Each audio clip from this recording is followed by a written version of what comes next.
Alors, voyons ici comment faire le prédimensionnement d'un poteau. Alors, une fois que l'on a obtenu notre charge globale qui arrive sur le poteau, donc par descente de charge, on pourra calculer les dimensions du poteau. On pourra faire le prédimensionnement. Alors ici, on sait que contrainte Q, une contrainte, c'est égal à une force, par unité de section.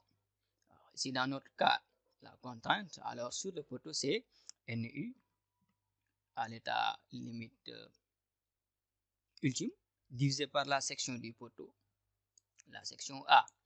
Alors, ici, donc, vous trouvez la section par produit des moins égale produit des extrêmes. Alors, A, c'est égal à NU sur Q. NU est connu. Maintenant, nous allons utiliser, pour la contrainte, dans notre cas de poteau, nous allons utiliser FC28. Donc, on peut admettre que A, la section du poteau, est supérieure ou égale à NU divisé par FC28. Alors, A ici, c'est la section du poteau. Pour un poteau rectangulaire, A, c'est égal à petit a fois petit b, la dimension transversale du poteau. Pour un poteau de section carrée, on sait qu'on aura A égale à A au carré. Donc, B sera égal à A.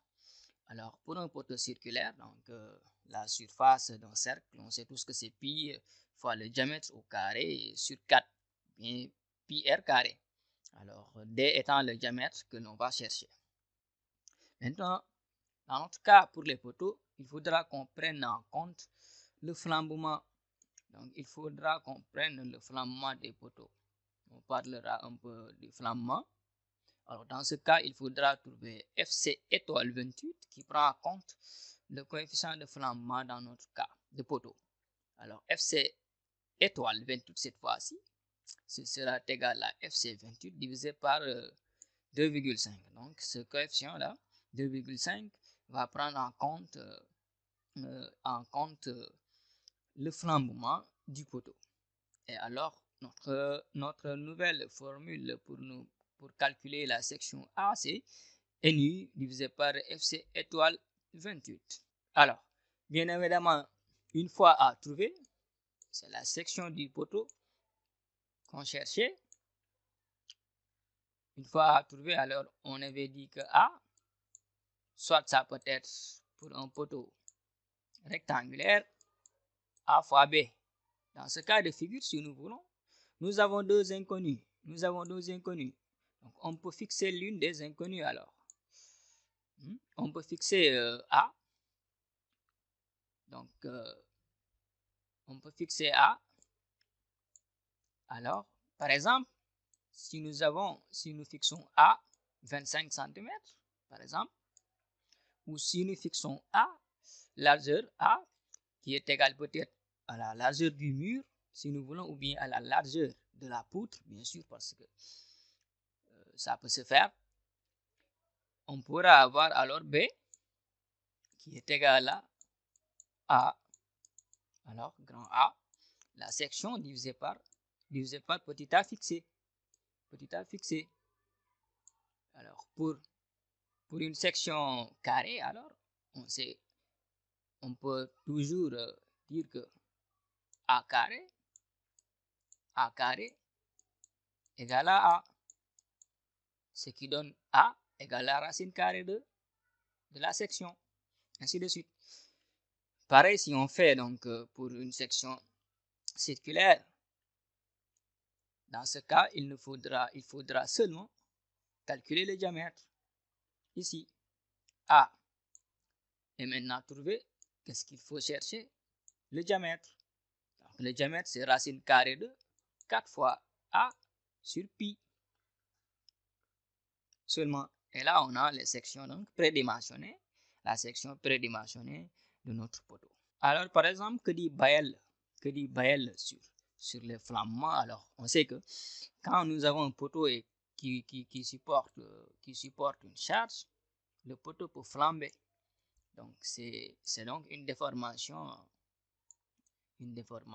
longitudinale du poteau. Donc, qui peut suivre deux sens. Qui peut suivre deux sens.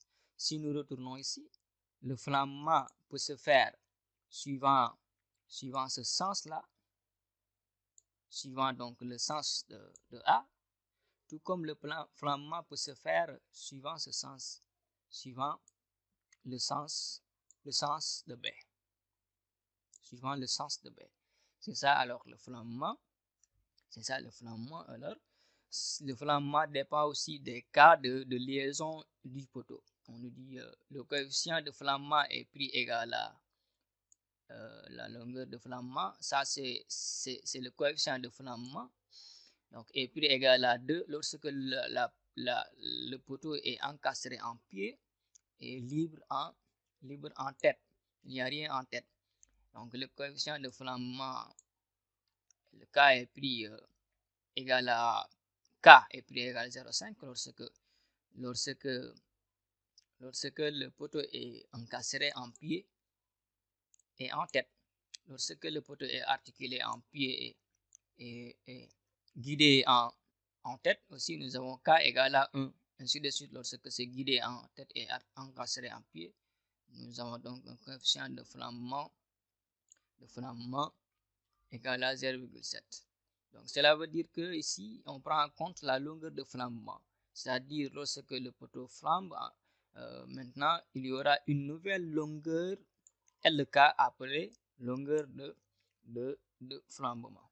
Nous, dans notre cas de figure, nous avons pris en compte directement le flambement dans FC28 avec un coefficient 1 sur 2,25.